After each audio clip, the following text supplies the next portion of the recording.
देख सकते हैं जैसे कोई भी स्टूडेंट जो सिविल इंजीनियरिंग से डिप्लोमा या बीटेक करके आते हैं तो पहले बार जॉब कैसे मिलेगा। पहली बार देखिए, ये मैं अपने साइट के पास में खड़ा हूँ, मैं अपने ऑफिस के पास खड़ा हूँ।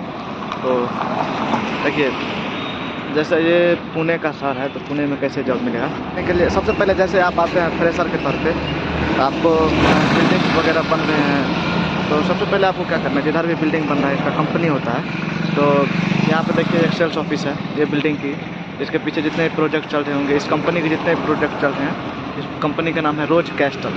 तो इसका कंपनी का जितना भी प्रोजेक्ट चल रहा होगा तो बहुत जगह जगह पे प्रोजेक्ट रहता है, तो उसमें आपको कहीं पे भी हो सकता है। इसके लिए आपको क्या करना है, कोई भी सेल्स ऑफिस विजिट करना है, वहाँ पे रिक्वायरमेंट की चाहे वैकेंसी वगैरह जो भी रहता है सब बिल्डिंग की, तो वहीं पे रहता है, वहीं से रिक्वायरमेंट होता है, वहीं से जॉइनिंग वगैरह होती है। तो आपको जाना है वहाँ पे, अपना रिज्यूम डालना है, वहाँ बात करना है कि रिक्वायरमेंट है और उसके अकॉर्डिंग आपको देना है। पहली बार आपको अगर जॉब नहीं लग रही है तो आपको किसी भी तरह का वर्क, ऑफिशियल वर्क भी कर सकते हैं। जैसे शुरू में स्टूडेंट आता है तो उसको सबसे पहले सेल्स में भी काम कर सकते हैं, ऑफिस वर्क होता है या फिर फील्ड वर्क भी होता है, उसमें भी आप काम कर सकते हैं। उसके बाद जैसे जैसे रहते हैं धीरे धीरे फिर सीखते हुए जाते हैं, उसके बाद फिर आगे आप अपने अकॉर्डिंग जॉब को चेंज कर सकते हैं। काम कीजिए, कहीं पे भी काम कीजिए, पहली बार बस रुकिए कहीं पे, रुकने का सारा देखिए, 2-3 महीने काम कीजिए, वेल सेटल होइए, उसके बाद जाके फिर अपना जो गोल है, जो जॉब की मतलब डिमांड है आपके लिए, उस कॉलेज में जिस टाइम में स्टडी चलती रहती है वो तो बहुत ही इंजॉयबल मोमेंट होता है, बहुत ही इंजॉयबल टाइम होता है अपने लाइफ का। लेकिन जैसे आपकी डिग्री कंप्लीट होती है उसके बाद कोई भी पहली जॉब, चाहे वो छोटी हो चाहे बड़ी हो, वो जॉब लेने में पसीने छूट जाते हैं। ज़्यादातर स्टूडेंट के साथ यही होता है, मेरे साथ भी यही हुआ। तो मैं आपको एक चीज़ मैं क्लियर कर देना चाहता हूँ कि जब तक आप जॉब के बारे में सोचेंगे तब तक आपको जॉब नहीं मिलेगी, क्योंकि जॉब के लिए आपको निकलना पड़ेगा, उसके बाद ही जॉब मिलेगी। तो सबसे मेन इम्पोर्टेंट होता है डिसीजन लेना कि कब आप अपने घर छोड़ करके किसी बड़े शहर में शिफ्ट हो रहे हैं, किसी बाहर बड़े शहर में जॉब के लिए जा रहे हैं। जैसे आप जॉब में समझिए चले गए बड़े शहर में, तो आधा काम वहीं पे आपका डन हो गया, ठीक है। तो अब आती है बहुत बड़ी डिफिकल्टीज होती है, जो सबसे बड़ा प्रॉब्लम है कि पहली जॉब आपको मिलेगी कैसे। तो देखिए, जिस गोल से आप गए हैं, जिस जॉब को पाने के लिए गए हैं, ज़रूरी नहीं है कि आपको वही जॉब पहले ही मिलेगा। लेकिन सभी स्टूडेंट हो चाहे कोई भी हो, सबका जो स्टार्ट होता है एक बहुत ही छोटे लेवल से ही होता है।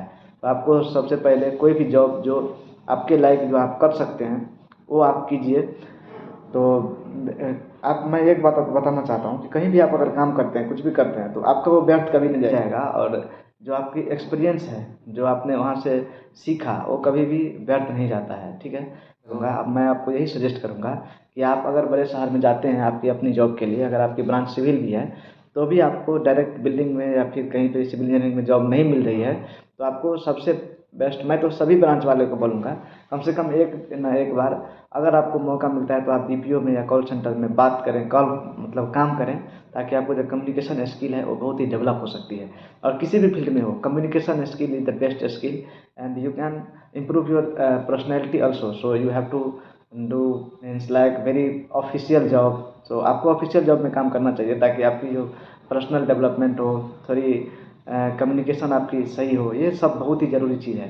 तो ऐसे जैसे ही आप अपने कॉलेज से आते हैं तो कॉलेज में सब अपना भाषा रहता है, किसी से जैसे बात करने का है वैसे बात करते हैं। लेकिन जैसे आप प्रोफेशनल लेवल पर जाते हैं तो आपको किस तरह से कौन सा बात किस टाइम पे बोलनी चाहिए वो सब का ध्यान भी रखना होता है। तो इसके लिए आपको सजेस्ट करूँगा कि अगर आपको कहीं जॉब नहीं मिल रही है तो सबसे पहले आपको कॉल सेंटर में अगर जॉब करनी चाहिए। अगर आपके आसपास में अगर हो और आपके लिए अगर करने लायक हो तो आप ज़रूर कीजिए, इससे बहुत ही हेल्पफुल होता है। मैं तो कर नहीं सका, मैं सोच रहा था कि जैसे मैं आया तो मैं कॉल सेंटर में जॉब करूँ, लेकिन क्या है कि सबके साथ परिस्थितियाँ सही नहीं होती है, मैं नहीं कर पाया जॉब, ठीक है। तो लेकिन यहाँ पे मैं पहली बार जब जॉब के लिए आया था तो मैं पहली बार गुड़गांव गया था, और गुड़गांव में 1-1.5 महीने मैंने काम किया था, और वो भी बिना सिविल, बिना कोई डिप्लोमा के बेसिस पे किया था, डायरेक्ट 12th के बेसिस पे जॉब किया था। और मैं इसके लिए किया था कि कुछ सीख सके वहाँ पे, मतलब कभी देखिए जैसे आप जिस फील्ड में चले गए आप उसी में रह जाएंगे, कभी दुनिया कैसे चल रहा है, मतलब कैसा कौन काम कर रहा है आपको कुछ पता नहीं चलने वाला। इसके लिए मैंने 12th लेवल पे ही जॉब किया। वहाँ पे मैंने देखा बहुत कंपनी थी, मारुति सुजुकी के पार्ट बन रहे थे, तो मैंने वहाँ पे देखे बहुत सारे अच्छे अच्छे काम हो रहे थे। मैं काम किया वहाँ पे, 1-1.5 महीने काम किया। तो मुझे उसकी पेमेंट भी मिली, 1 महीने की पेमेंट मिली, 15 दिन की पेमेंट नहीं मिली, लेकिन अच्छा लगा वहाँ पे काम करके।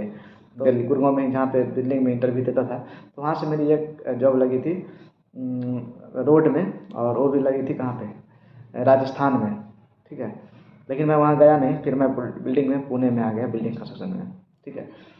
तो जॉब कैसे लगती है, कैसे मिलती है, वो तो मैं आपको बताते ही रहता हूँ, लेकिन ये मैं आपको क्लियर कर देना चाहता हूँ कि कहीं भी जॉब मिलना है तो आपको डायरेक्ट निकलना पड़ेगा घर से, तभी कुछ पॉसिबल है।